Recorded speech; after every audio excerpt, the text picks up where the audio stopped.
All right, we're back in the B7, seeing if it still struggles to start. Coolant temp is 66 degrees because I already started it a little bit ago.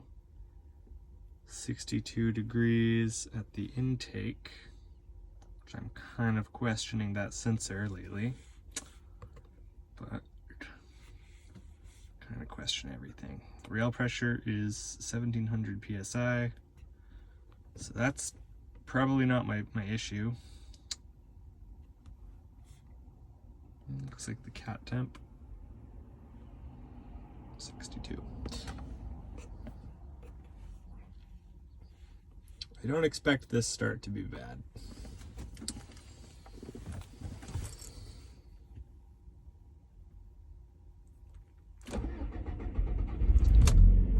See,